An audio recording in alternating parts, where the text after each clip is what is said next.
Hello दोस्तों, नमस्कार। स्वागत है आप सभी का एक बार फिर से आपके अपने YouTube channel GK GS by Raj sir classes में। आइए दोस्तों, आज हम जानेंगे 19 जुलाई 2023 का करंट अफेयर। चलिए वीडियो में आगे बढ़ते हैं। अगर अभी तक आपने चैनल को सब्सक्राइब नहीं किया है तो चैनल को सब्सक्राइब करें, बेल आइकन को दबाएं ताकि आगामी वीडियो की नोटिफिकेशन आपके तक पहुँच सके। चलिए दोस्तों, पहला क्वेश्चन देखते हैं और डिटेल में जानते हैं। ऑयल ऑफ लुइस, स्कॉटलैंड में पायलट व्हेल की मौत और समुद्री बचाव कर्मियों का संघर्ष। देखिए दोस्तों, ये स्कॉटलैंड में 50 से अधिक पायलट व्हेल की मौत हो चुकी है और ऑयल ऑफ लुइस पर एक समुद्री तट पर फंसे हुए हैं। ये कहाँ पे है दोस्तों? ऑस्ट्रेलिया में। स्कॉटलैंड में 17 जुलाई को ऑयल ऑफ लुइस के समुद्री तट पर बहने के बाद 50 से अधिक पायलट व्हेल की मौत हो गई है। 55 जानवरों की खोज की गई थी, है ना, जिनमें से केवल 15 जीवित हैं। स्कॉटलैंड की बात हो रही है। अब देख लेते हैं पायलट व्हेल क्या है दोस्तों। उनके नामों के बावजूद पायलट व्हेल डॉल्फिन परिवार के सबसे बड़े सदस्यों में से एक है ना। वे डॉल्फिन परिवार से संबंधित है। पायलट व्हेल की दो प्रजाति है, शॉर्ट फिन्ड पायलट व्हेल और लंबे पंख वाली पायलट व्हेल, जिसे जी मेलस बोलते हैं, है ना। चलिए आगे बढ़ते हैं, नेक्स्ट देखते हैं। दुनिया के सबसे शक्तिशाली पासपोर्ट, है ना, हेनले इंडेक्स। सिंगापुर की उच्चतम रैंकिंग, भारत का बढ़ता प्रभाव। देखिए दोस्तों, हेनले पासपोर्ट इंडेक्स के अनुसार, है ना, हेनले पासपोर्ट इंडेक्स के अनुसार सिंगापुर अब दुनिया के सबसे शक्तिशाली पासपोर्ट का खिताब रखता है, जो 227 वैश्विक यात्राओं में से 192 को वीज़ा मुक्त पहुंच प्रदान करता है ना। दोस्तों, 5 वर्षों में पहली बार जापान को शीर्ष स्थान से हटा दिया गया है ना। पहले जापान आता था सबसे पहले और अब यह तीसरे स्थान पर है जापान। इसके पासपोर्ट 189 गंतव्यों के लिए वीज़ा मुक्त प्रदान करते हैं, है ना। जापान तीसरे नंबर पे आ गया है। दूसरे स्थान पर साझा करता है जर्मनी, इटली और स्पेन, है ना। 3 देश हैं, जर्मनी, इटली और स्पेन, जो दूसरे नंबर पर आते हैं। तीसरे नंबर पे जापान आता है।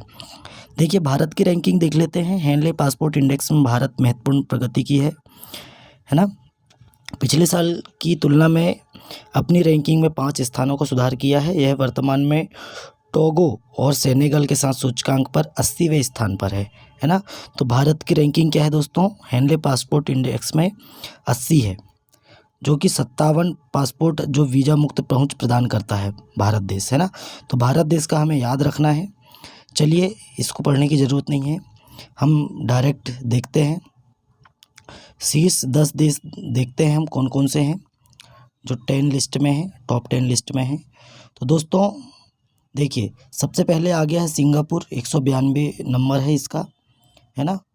और Germany, Italy, Spain 190, Austria, Finland, France, Japan, दक्षिण कोरिया, लग्जमबर्ग, स्वीडन 189 है। Denmark, Ireland, Netherland, UK 188। आप देख सकते हैं ये सभी के बारे में, है ना, ये सभी के बारे में आप देख सकते हैं, स्क्रीनशॉट ले लीजिए। चलिए आगे बढ़ते हैं। और इन देशों के पासपोर्ट हेनले इंडेक्स पर निचले 10 स्थान रखते हैं। कौन कौन से हैं? Afghanistan 27, Iraq 29, Syria 30, Pakistan 33, Yemen, Somalia 35। तो दोस्तों भारत की रैंकिंग क्या है और फर्स्ट रैंक पर कौन है, ये आपको याद रखना है। फर्स्ट रैंक पर है सिंगापुर, जो पहले जापान था, और जापान आ गया तीसरे नंबर पे। स्पेन, इटली आ गया है दूसरे नंबर पे, और भारत की रैंकिंग है दोस्तों 80 नंबर पे। चलिए दोस्तों देखिए, नोकिया और TSSC ने गुजरात में शुरू किया 5G कौशल विकास केंद्र। तो 5G कौशल विकास केंद्र गुजरात में शुरू किया गया है, किसके द्वारा?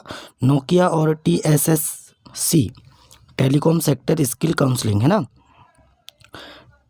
देखिए इसका फुल फॉर्म क्या है दोस्तों? Telecom sector skill council, TSSC। Kaushalya the skill university के साथ साझेदारी में नोकिया ने गुजरात में 5G कौशल विकास केंद्र स्थापित करने की घोषणा की है। चलिए आगे बढ़ते हैं, बातचीत करते हैं और हम जानते हैं नोकिया के अध्यक्ष और अभी वर्तमान में CEO कौन है। तो पेक्का लुंडमार्क हैं। कौन है दोस्तों? पेक्का लुंडमार्क हैं, ये आपको याद रखना है, पेक्का लुंडमार्क हैं। चलिए आगे बढ़ते हैं, बातचीत करते हैं। ये है हमारे राजय कुमार सिन्हा जी, इनकी फ़ोटो है, आप देख सकते हैं। राजीव कुमार सिन्हा बने SBI कैप्स के चीफ। तो राजीव कुमार सिन्हा ने आधिकारिक तौर पर SBI capital markets limited SBI caps के चीफ का पद ग्रहण कर लिया है। इस भूमिका को निभाने से पहले वह भारतीय स्टेट बैंक SBI में ट्रेजरी संचालन की देखरेख के लिए जिम्मेदार थे, जहां उन्होंने बैंक के निवेश पोर्टफोलियो, मुद्रा बाजार एक्टिविटी, निजी एक्टिविटी और विदेशी मुद्रा संचालन सहित विभिन्न पहलुओं का प्रबंधन किया है। चलिए आगे बढ़ते हैं। राजीव कुमार सिन्हा जी का करियर देख लेते हैं। 1991 में SBI में एक परिवीक्षाधीन अधिकारी बने थे। अमिताभ चटर्जी के बाद SBI कैपिटल मार्केट्स लिमिटेड में चीफ का पद संभाला है। तो किसकी जगह ली है इनने? अमित चटर्जी, ये देख सकते हैं आप, अमित चटर्जी की जगह ली है। चलिए आगे बढ़ते हैं, नेक्स्ट देखते हैं। 19 जुलाई का क्वेश्चन है, फ्रांस में UPI के जरिए पेमेंट कर पाएंगे भारतीय, है ना। तो दोस्तों भारत और फ्रांस के मध्य एक समझौता हुआ है। प्रधानमंत्री नरेंद्र मोदी जी ने फ्रांस की राजधानी पेरिस में भारतीयों को संबोधित करते हुए कहा कि बहुत जल्द भारतीय पर्यटक एफिल टावर में भी UPI से भुगतान कर पाएंगे। तो ये आपको याद रखना है। चलिए आगे बढ़ते हैं, बातचीत करते हैं। एशियाई एथलेटिक्स चैम्पियनशिप 2023, है ना, अभी जो हाल ही में गेम्स हुए हैं, है ना।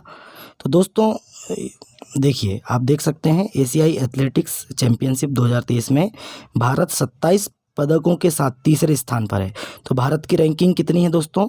तीसरी रैंकिंग है। पहली रैंकिंग है जापान की, दूसरी रैंकिंग है दोस्तों चाइना की, और तीसरी रैंकिंग है भारत देश की। तो थाईलैंड के बैंकॉक में आयोजित, कहाँ पे आयोजित हुई थी?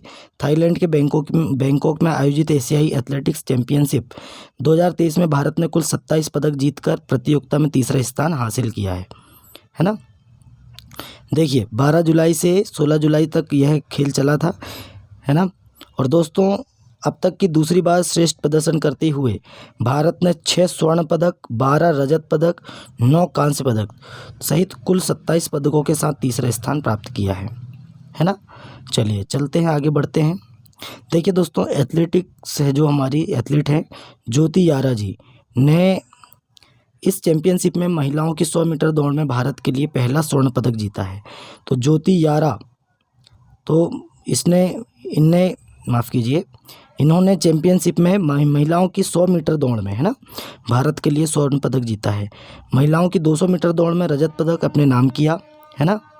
बैंकॉक एथलेटिक्स चैम्पियनशिप 2023 में प्रतियोगिताओं के अंतिम दिन 16 जुलाई को भारतीय एथलीटों ने 8 रजत, 5 कांस्य पदक सहित कुल 13 पदक प्राप्त किए हैं। देखिए अब देख लेते हैं भारत के जो हमारे खिलाड़ी हैं। ज्योति यारा 100 मीटर बाधा दौड़, है ना, स्वर्ण पदक जीता है इन्होंने। पारुल चौधरी 3000 मीटर स्टीपचल और स्वर्ण पदक जीता है इन्होंने। ताजिंदर पाल, कौन है दोस्तों? ताजिंदर पाल सिंह तूर गोला फेंक में स्वर्ण पदक जीता है। Abdullah Abu baker triple jump में स्वर्ण पदक जीता है। अजय कुमार सरोज, है ना, इन्होंने 1500 मीटर में स्वर्ण पदक जीता है। मिश्रित रिले टीम जो है हमारी, इन्होंने भी स्वर्ण पदक जीता है। चलिए मिश्रित रिले टीम में कौन कौन है?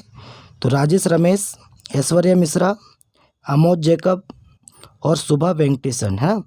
चलिए दोस्तों, ये आप देख सकते हैं कौन कौन से पदक जीते हैं। आप स्क्रीनशॉट ले सकते हैं। हम धीरे धीरे वीडियो को बढ़ा रहे हैं, आप स्क्रीनशॉट ले लीजिए। चलिए आगे बढ़ते हैं, बातचीत करते हैं और देख लेते हैं इसके बारे में, है ना। तो महिला, देखिए 2023 में जो एशियाई एथलेटिक्स एसोसिएशन अपनी स्थापना के बाद से अपनी 50वीं वर्षगांठ, है ना, मनाएगा। जापान ने 16 स्वर्ण, 11 रजत, 10 कांस्य सहित 37 पदकों के साथ सर्वोच्च पद हासिल किया है, प्रथम स्थान।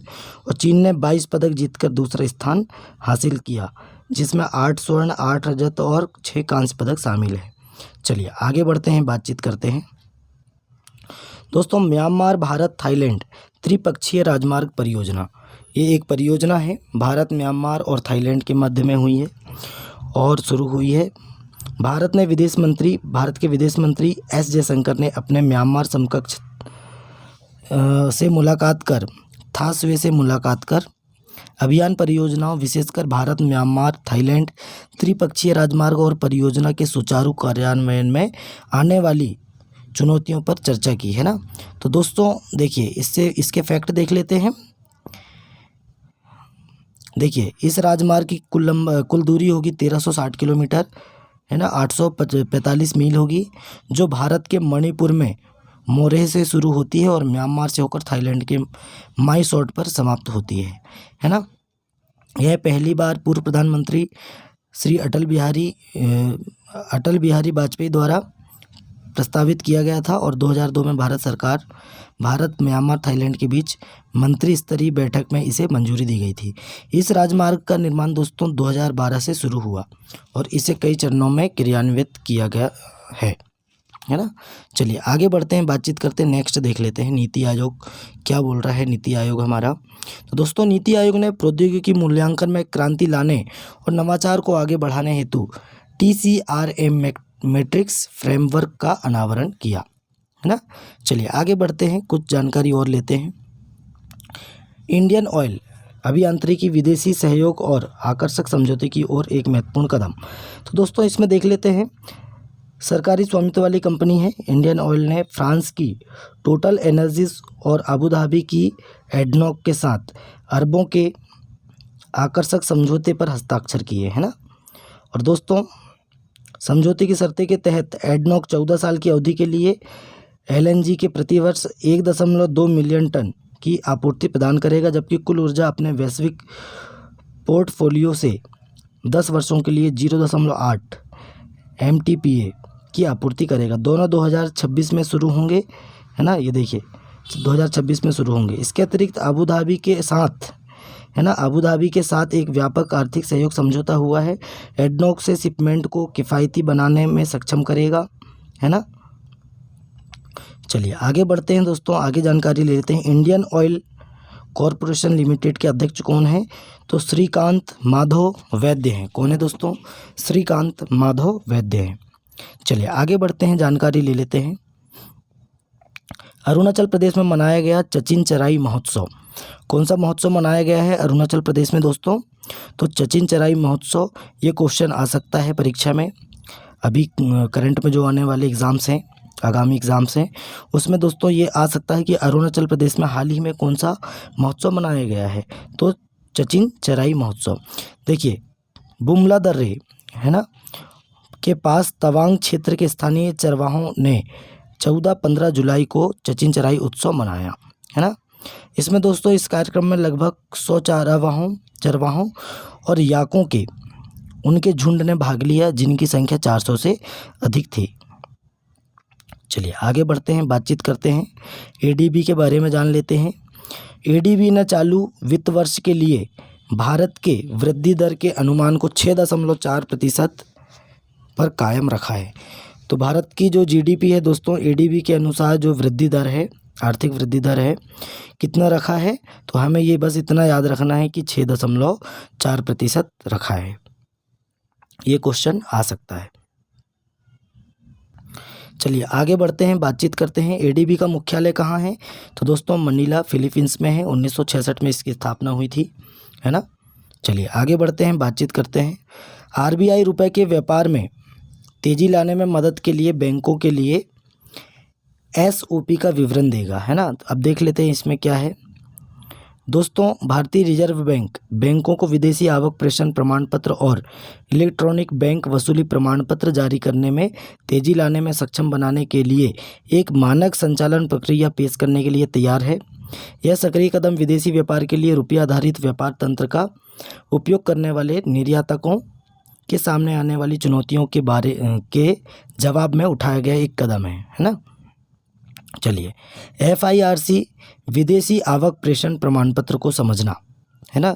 देखिए क्या है दोस्तों, एक विदेशी आवक प्रेषण प्रमाण पत्र एक महत्वपूर्ण दस्तावेज के रूप में कार्य करता है, जो भारत में आने वाले सभी प्रेषणों के लिए एक प्रशंसा पत्र के रूप में कार्य करता है और वैधानिक अधिकारी व्यापक रूप से इस दस्तावेज को प्रमाण पत्र के रूप में स्वीकार करते हैं कि सीमित कंपनियों, साझेदारी, फर्मों, एकमात्र स्वामित्व फर्मों सहित व्यक्तियों या व्यवसायों को विदेशी से विदेशी मुद्रा भुगतान प्राप्त हुआ है। चलिए आगे बढ़ते हैं, नेक्स्ट देख लेते हैं, बातचीत करते हैं। अल्जाइमर रोग के लिए नई दवा कौन सी है दोस्तों? अल्जाइमर रोग के लिए नई दवा कौन सी बनी है? डोनेमाब सकारात्मक परिणामों के साथ एक आशावादी कदम है। देखिए अभी हाल ही में एक नई दवा बनी है डोनेमाब, ये अल्जाइमर रोग के लिए उत्तरदायी है ना, मतलब उसके लिए ये बनाई गई है। New England journal of medicine, कहाँ पे? New England journal of medicine में प्रकाशित अध्ययन के अनुसार अल्जाइमर रोग के लिए एक नई दवा डोनेमाब ने नैदानिक परीक्षण में सकारात्मक परिणाम दिखाए हैं, है ना दोस्तों। इसमें अल्जाइमर वाले 257 प्रतिभागियों पर किया गया है टेस्ट प्रथम चरण में, जिन्हें यादृच्छिक रूप से 76 सप्ताह के लिए हर 4 सप्ताह में अंतःशिरा जलसेक द्वारा डोनेब या प्लेसबो प्राप्त करने के लिए सौंपा गया था, है ना। तो ये आपको दवा का याद रखना है, इसके बारे में पूछेगा।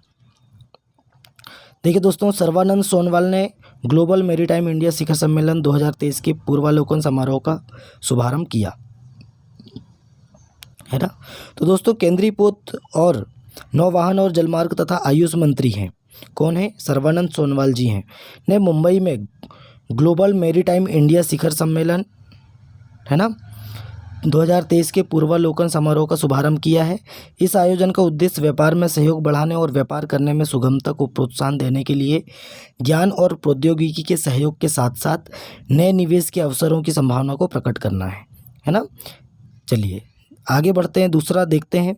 अमेरिका ने भारत को सौंपे 105 प्राचीन कलाकृतियाँ। देखिए अमेरिका के पास जो भारत की प्राचीन कलाकृतियाँ थी, तो 105 प्रतियाँ भारत को सौंपी है। और प्रधानमंत्री नरेंद्र मोदी जी की जून में अमेरिका की राजकीय यात्रा के कुछ दिनों बाद दूसरी तीसरी शताब्दी ईस्वी से लेकर 18वीं 19वीं शताब्दी ईस्वी तक की कुल 105 पुरावशेषों को अमेरिकी अधिकारियों द्वारा भारत वापस भेजा जा रहा है ना। और दोस्तों अमेरिका में भारत के राजदूत कौन है? तरनजीत सिंह संधू। कौन है? तरनजीत सिंह संधू है। महावाणिज्य दूत रणधीर जायसवाल है। और मैनहट्टन जिला अटॉर्नी कार्यालय के अधिकारियों की उपस्थिति में न्यूयॉर्क में भारत के महावाणिज्य दूतावास में आयोजित एक विशेष प्रत्यावर्तन समारोह में अमेरिका द्वारा कुछ मूल्यवान भारतीय पुरावशेष सौंपे गए हैं, है ना। तो देख लेते हैं, अवैध तस्करी को रोकने के लिए सांस्कृतिक संपत्ति समझौता हुआ है ना। और अब देख लेते हैं, देखिए अमेरिका से 278 सांस्कृतिक कलाकृतियाँ आई वापस। तो दोस्तों कुल मिला के अमेरिका से 278 जो कलाकृतियाँ हैं भारत आ चुकी हैं, है ना। 2016 में पहली बार 16 प्राचीन वस्तु आई थी, है ना। 2016 में 16 आई थी। 2021 में 157 वस्तु आई थी और 105 पुरावशेष अभी आ रहे हैं, है ना। तो कुल मिला के 2016 से अब तक 278 सांस्कृतिक कलाकृतियाँ सौंपी गई हैं भारत को अमेरिका के द्वारा। चलिए आगे बढ़ते हैं। देखिए SJVN ने जीता स्वच्छता पखवाड़ा पुरस्कार 2023। देखिए दोस्तों SJVN, है ना, ने स्वच्छता पखवाड़ा पुरस्कार 2023 में पहला पुरस्कार जीता है, प्रथम पुरस्कार, है ना। तो ऊर्जा मंत्रालय द्वारा स्वच्छता पखवाड़ा पुरस्कार दिया जाता है, में प्रथम पुरस्कार से सम्मानित किया गया है ना। और SJVN के अध्यक्ष और प्रबंध निर्देशक NL शर्मा ने नई दिल्ली में आयोजित एक समारोह के दौरान विद्युत मंत्रालय के सचिव पंकज अग्रवाल से पुरस्कार प्राप्त किया है ना। बस हमें इतना ही पढ़ना है। आगे बढ़ते हैं, बातचीत करते हैं। सात्विक जो हमारे भारत के खिलाड़ी हैं, सात्विक ने बैडमिंटन में सबसे तेज प्रदर्शन कर तोड़ा गिनीज वर्ल्ड रिकॉर्ड, है ना। तो सात्विक साईराज जो रंकी रेड्डी हैं, सात्विक साईराज रंकी रेड्डी ने चल रहे कोरिया ओपन 2023 में, कोरिया ओपन हुआ है 2023 में, बैडमिंटन में एक पुरुष खिलाड़ी द्वारा सबसे तेज हिट के लिए एक नया गिनीज विश्व रिकॉर्ड स्थापित करने की उल्लेखित उपलब्धि हासिल की है इन्होंने, सात्विक साईराज रंकी रेड्डी ने। 2013 में मलेशियाई खिलाड़ी टेन बून हेयोंग द्वारा स्थापित एक दशक लंबे रिकॉर्ड को पार करते हुए 565 किलोमीटर प्रति घंटे की आश्चर्यजनक गति तक पहुंच गई है। जो हमारे क्या बोलते हैं, पहले जो खिलाड़ी थे टेन बून हेयोंग, इन्होंने दोस्तों जिन्होंने सबसे पहले स्मैश के साथ 493 किलोमीटर प्रति घंटे की गति दर्ज की थी, है ना। चलिए आगे बढ़ते हैं, बातचीत करते हैं सात्विक साईराज रंकी रेड्डी के बारे में हो गया है। अब दोस्तों क्वेश्चन देख लेते हैं, एक वन लाइनर में क्वेश्चन देखते हैं, 6 से 7 क्वेश्चन 10 क्वेश्चन तक देखेंगे हम। देखिए क्वेश्चन है, अंतर्राष्ट्रीय रक्षा प्रदर्शनी 2023 का आयोजन किस देश में किया जाएगा।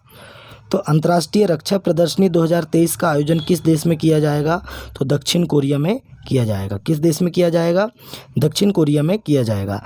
भारतीय ओलंपिक संघ ने, दूसरा क्वेश्चन है, भारतीय ओलंपिक संघ ने किन 2 रेसलरों को एशियाई खेलों के ट्रायल से छूट दे दी है।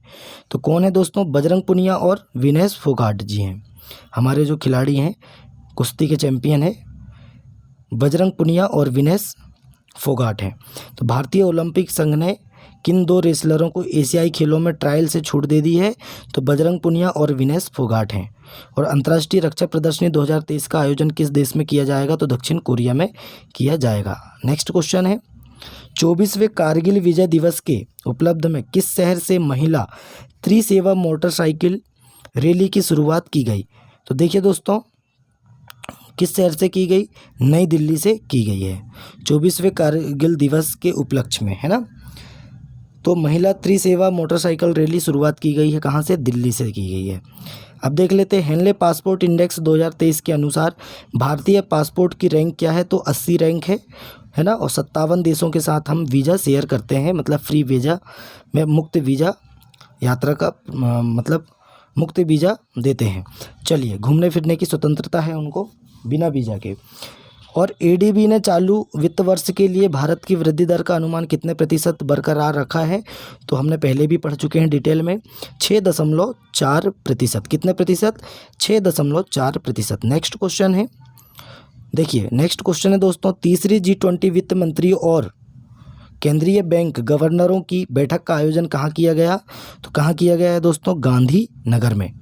तीसरी G20 वित्त मंत्री और केंद्रीय बैंक गवर्नरों की बैठक का आयोजन कहाँ किया गया, गांधीनगर में किया गया। नेक्स्ट देख लेते हैं, हेनले पासपोर्ट इंडेक्स 2023 के अनुसार दुनिया का सबसे कमज़ोर पासपोर्ट किस देश के पास है दोस्तों, ये है अफ़गानिस्तान के पास है। किसके पास है, अफ़गानिस्तान के पास है। सबसे मजबूत पासपोर्ट किसके पास है, हेनले इंडेक्स में 192 रैंकिंग में सिंगापुर, दूसरे पे इटली है दोस्तों, और तीसरे पे है जापान। चलिए अब देख लेते हैं क्वेश्चन ऑप्शंस के हिसाब से। हेनले पासपोर्ट इंडेक्स 2023 के अनुसार भारतीय पासपोर्ट की रैंक क्या है, 80, 81, 82, 83। तो राइट आंसर क्या है दोस्तों, 80वीं रैंकिंग है। चलिए आगे बढ़ते हैं, बातचीत करते हैं। सेकंड क्वेश्चन देखते हैं, अंतर्राष्ट्रीय रक्षा प्रदर्शनी 2023 का आयोजन किस देश में किया जाएगा, तो किस देश में किया जाएगा, दक्षिण कोरिया, भारत, चीन, सिंगापुर। तो राइट आंसर है दक्षिण कोरिया में किया जाएगा। चलिए तीसरा क्वेश्चन है, एडीबी ने चालू वित्त वर्ष के लिए भारत की वृद्धि दर का अनुमान कितने प्रतिशत बरकरार रखा है, 6.3, 6.4, 6.5, 6.6%। राइट आंसर है ऑप्शन बी, 6.4%। चलिए चौथा क्वेश्चन है, तीसरी G20 वित्त मंत्रियों और केंद्रीय बैंक गवर्नरों की बैठक का आयोजन कहाँ किया गया। ऑप्शन है दोस्तों लखनऊ, जयपुर, गांधीनगर, भोपाल। तो दोस्तों राइट आंसर है गांधीनगर। नेक्स्ट क्वेश्चन देख लेते हैं, 24वें कारगिल विजय दिवस के उपलक्ष्य में किस शहर से महिला त्रिसेवा मोटरसाइकिल रैली की शुरुआत की गई है। ऑप्शन है नई दिल्ली, श्रीनगर, अहमदाबाद, पटना। दोस्तों राइट आंसर है ऑप्शन ए, नई दिल्ली। चलिए नेक्स्ट बढ़ते हैं, किस कंपनी ने बीमा के लिए दुनिया का पहला जनरेटिव AI टूल लॉन्च किया है ना। तो किसने लॉन्च किया है, Tata max, Infosys, simplify, Meta. तो दोस्तों राइट आंसर है ऑप्शन सी, सिंप्लीफाई, है ना। चलिए आगे बढ़ते हैं, लास्ट क्वेश्चन है आज का हमारा, इसी के साथ हम वीडियो एंड करेंगे। चलिए, भारतीय ओलंपिक संघ ने किस रेसलर को एशियाई खेलों के ट्रायल से छूट दे दी है। ऑप्शन है योगेश्वर दत्त, रवि दाहिया, बजरंग पुनिया, विजय कुमार।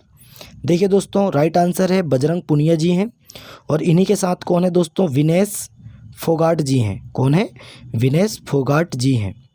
तो इन 2 खिलाड़ियों को भारतीय ओलंपिक संघ ने रेसलर मतलब रेसलर को एशियाई खेलों के ट्रायल से छूट दे दी है।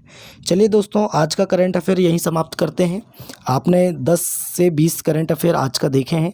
वीडियो कैसा लगा कमेंट करके बताएं और वीडियो को लाइक करें, ज़्यादा से ज़्यादा अपने दोस्तों में शेयर करें। चलिए मिलते हैं नेक्स्ट वीडियो में। जय हिंद, जय भारत।